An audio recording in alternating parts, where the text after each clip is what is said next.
What's up, y'all? Welcome back to the Limitless Parent Blueprint podcast. I'm your host, Dylan Foss, former college athlete, certified athletic trainer, founder of Limitless Theory. And today we're doing an episode, Protein Made Simple. Protein shouldn't be confusing, shouldn't be hard to hit. So I'm going to give you a simple system for hitting your daily protein intake because my goal here is to help busy parents, professionals, and entrepreneurs build strength, lose fat, move pain-free, and feel athletic again. So you're going to be talking today about protein. First step, we got to figure out how much protein we need. It sounds complicated. You got to figure out how many macros, how many grams per pound based on relative to other people. Talk about the timing of it, anabolic windows. You just need a system, right?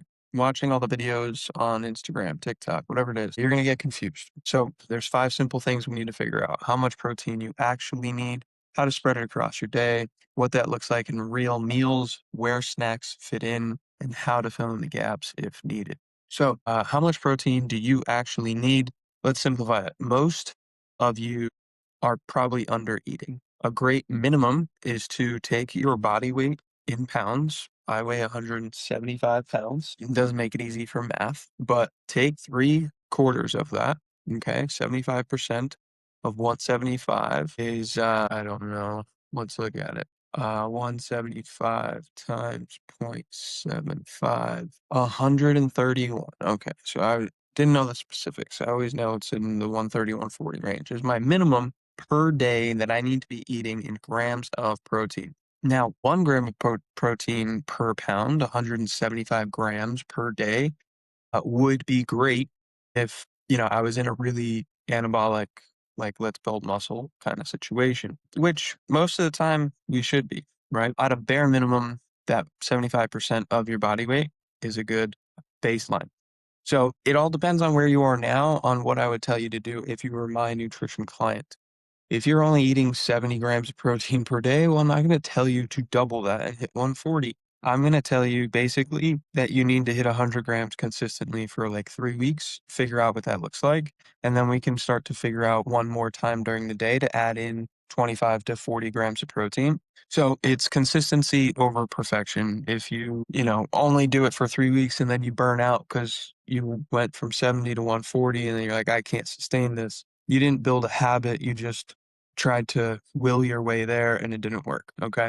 Let's break down how to get that 130 grams minimum to 180 grams. This is once again based on me per day in. Okay. Most people are like, shit, I only had 60 grams so far today and it's dinner time. What am I going to do? And they try to cram in another 70 to 90 grams of protein in the last 4 hours of their day. Not a good way to do it. Simple structure, 3 meals, right? At each meal, you want to aim for 25 to 40 grams per meal, okay? Your average serving of protein, your average serving size of chicken breast or ground beef or salmon, something like that, obviously varies, but a serving size of one of those meats will fall in that 25 to 40 grams per serving size. So then what you need to do is realize, okay, so say on average 30, 60, 90, I get to 90.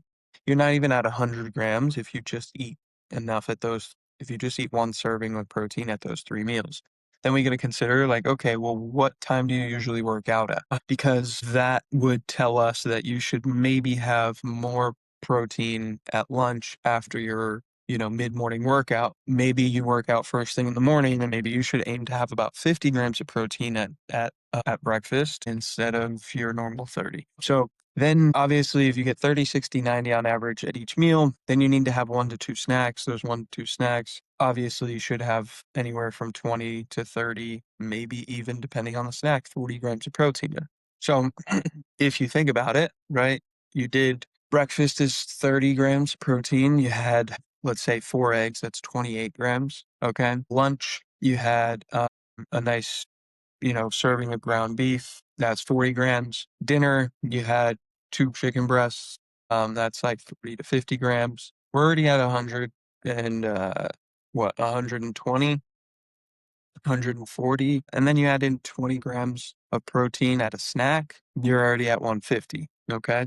So the other beautiful thing about protein is that it's going to actually keep you less hungry for longer, right? So it's going to optimize your energy. It's going to optimize your hormones, and your leptin and ghrelin aren't going to be going all over the place up and down. If you don't know what those are, check out previous podcasts where we've talked about that. Those are your hunger and like full hormones, and you're going to be repairing your body better, more efficiently throughout the day.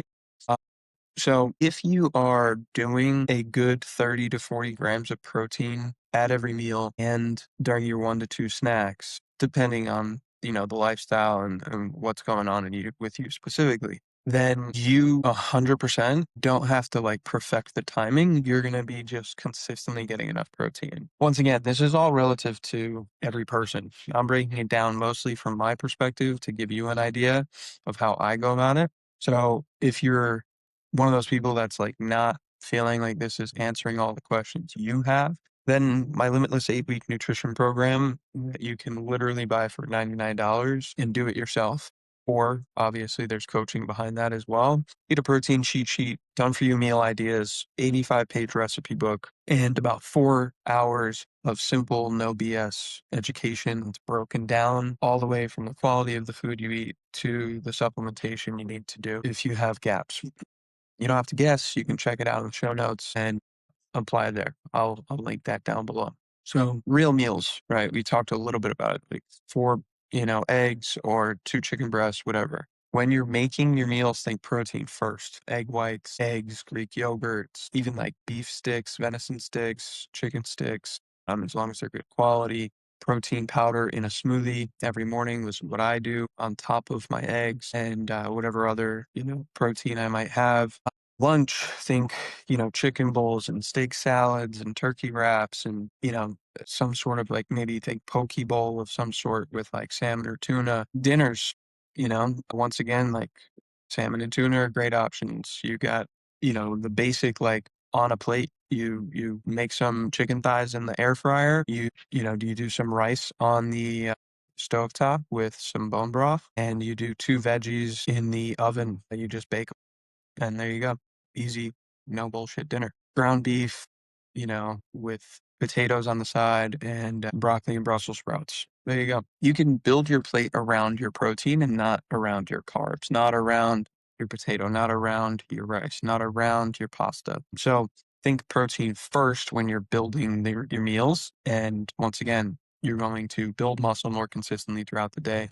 You're going to have better hormone balance. And we always say protein and fiber at every meal makes staying lean no big deal. Okay. So snacks, these are your add-ins. These are not going to be 40 grams of protein most of the time. Obviously, if you're doing a protein shake, maybe because it's a very concentrated version of that. But Greek yogurts, beef sticks, cottage cheese, Greek yogurt and cottage cheese, those are not my shticks. Don't love them. Protein bars, I've talked extensively on here about Paleo Valley. They have the venison sticks, they have the bone broth protein bars, or superfood bars is actually what they call them. Not a ton of protein in them, but good quality ingredients. You're getting some veggies, you're getting some healthy fats, and made with bone broth protein. So if your meals are solid, the snacks are just kind of, additional add-ons. Because even if I was to work really hard and get 50 grams of protein at 3 different meals, I hit 150. I got above my minimum. I didn't hit my max, but then I throw in one snack and I hit my max at 180.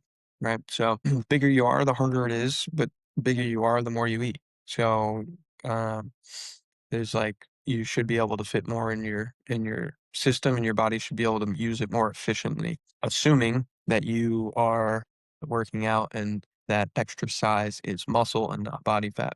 Last point, supplements to fill in the gaps. Obviously, protein powder. I don't love calling that like a full on supplement because I just personally use it every day, but it's not what I am building my entire dietary habit off of, right? It's not the foundation. I'm not building a house of cards on just a bunch of different snacks and supplements. They're the backup plan for busy people, extremely useful. But on the go, They're awesome. So, how to get efficient protein in when you don't have time for breakfast. I would argue you could just plan better and make breakfast ahead of time. Post workout, if you're a workout and right back to work kind of person, then you need to get some protein in very efficiently. After that, protein shake is a great way to do that because you're going to absorb it very quickly. That anabolic state is going to be heightened. Traveling, once again, the Paleo Valley stuff is great for traveling. Like I just went to Orlando for a conference all weekend. I brought that stuff with me in a bag with my supplements. Very easy to eat on the go and filled me up during my snacks in between meals for snacks. The other really good one that I love throwing on here is the Body Health Perfect Aminos. Okay. I don't have any affiliation with the company. They are clean, efficient amino acids in capsules. You can also do their powder, mix it with water and drink it that way. I don't love that. But here's another little shameless plug. I do have all of my go-to protein powders, snacks, supplements linked to my Brands We Trust and Love ebook. You can find that link down below. I will send that to you. So definitely just don't be overwhelmed by the protein. Break it down nice and simple. 3 to 4 eggs in the morning gets you 20 to 30 grams. Okay. You add in a protein smoothie on that, that's another 20 to 30. You're at 40 to 50 grams of protein before the sun comes up if you're like me. And then all of a sudden, breakfast, carries you to lunch. You're in a rush. You plan ahead. You have a lunch that gives you 30 to 40 grams of protein. That's just built into your habits, and obviously, like things like Ideal Nutrition and Factor, and like there are options where you can have these meals built out for you and you'll know the macros, and that helps people. That's not a forever thing, but it definitely can assist. And then dinner, you know? At that point, you're not rushing to make up 100 grams of protein that you didn't consume already for the day. And you don't have to make it complicated. Figure out your number, be consistent in how you spread it across your day, build your meals around it, use snacks strategically, fill the gaps in with supplements. And if you do that, you'll build muscle and lose fat consistently. That's all I got for you. I hope this hit home. Once again, the Limitless Foundation membership was $99 per year. It'll get you that whole 8-week nutrition program, and it'll get you not only the Brands We Love and Trust ebook, but much, much more. Tons of other ebooks involved, included. So tune in next time. Appreciate you guys. Next one we're going to be talking about is bridging the gap with snacks. Okay. Until next time, train smart, eat with intention, live limitless. Peace.